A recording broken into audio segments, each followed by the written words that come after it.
Now, I'd like to start today's broadcast with this map. It's taken from the Water Conflict website.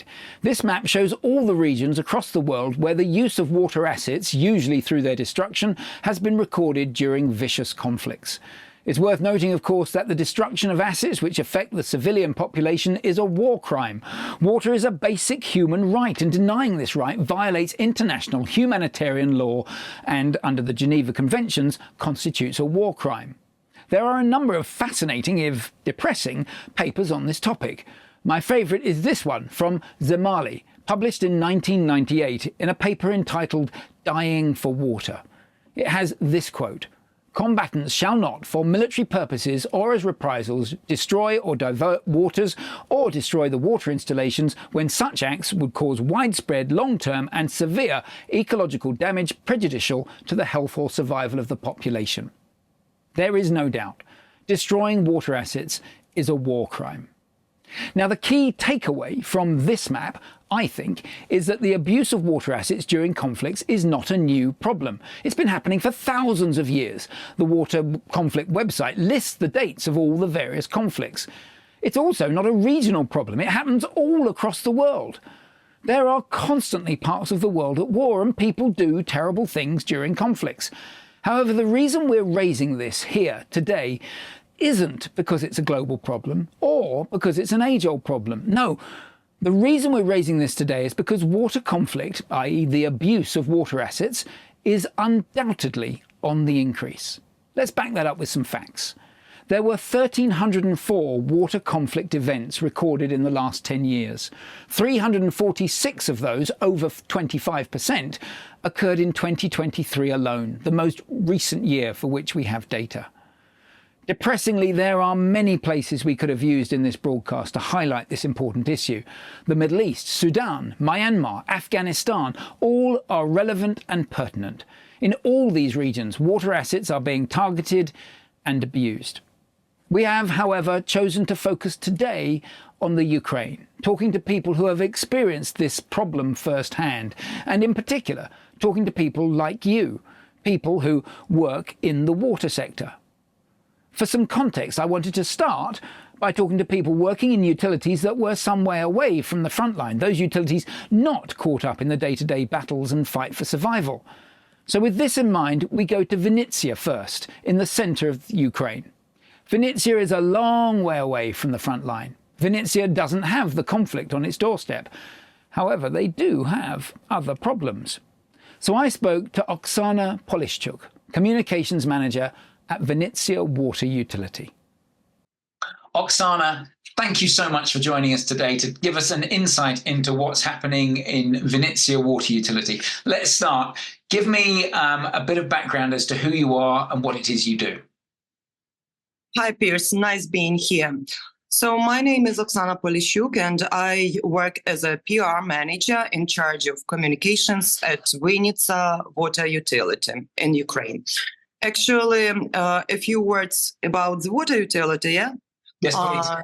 Yeah, it's located in Vinnytsia. Vinnytsia is a city in the very center of Ukraine, and we have about 400,000 consumers. Our water utility provides water supply and wastewater treatment for all these people.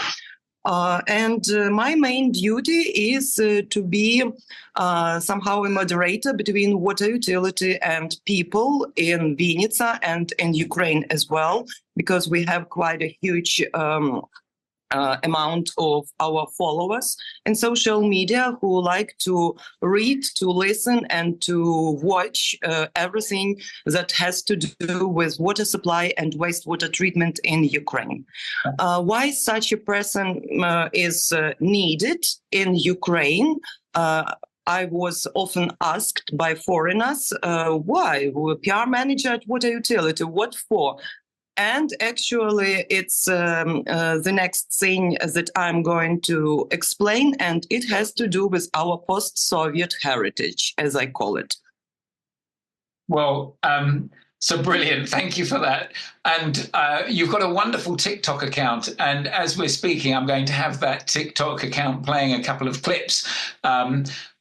because your comms bit is just amazing as to how you've done the outreach. But like you say, there are a couple of points that I think are really important for our Water Action Platform viewers to understand here. One of which is around the heritage that you've got. Yes. So tell me more about the Soviet era heritage. As we have already analyzed many times, all water utilities in Ukraine have two core problems, two core challenges. They have to do with lack of financing, firstly, and lack of understanding from people, secondly.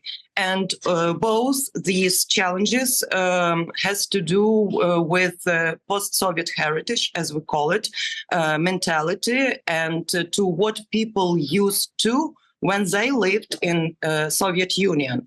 Because when people lived in Soviet Union, all Ukrainians, it was said that they were all equal, and the infrastructure was completely new. And people had to pay mere money for all housing and communal supplies, meaning gas, electricity, water, and wastewater treatment. That's why they never bothered that it can cost more money, or it may cost more effort from both the side of this government and from the side of water utilities to somehow keep it in order. And 60 years have already passed, and even more than 60.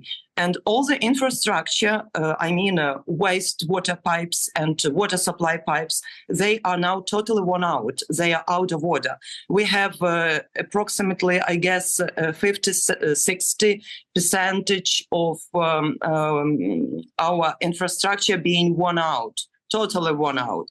That's why we have emergency situations and emergency leaks every day.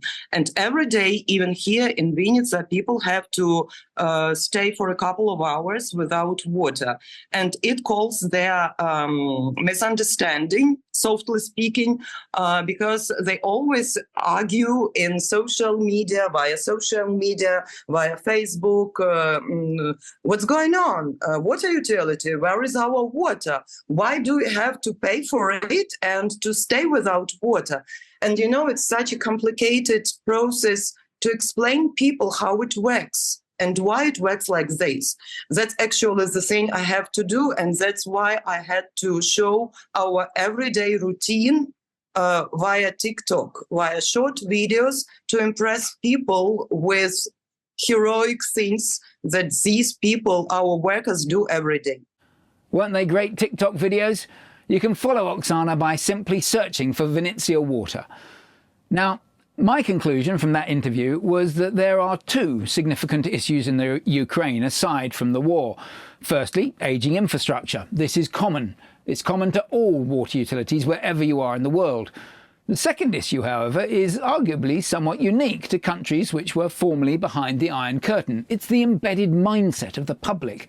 I thought it was particularly interesting to see how Oksana's using social media to help keep people informed and to address that mindset.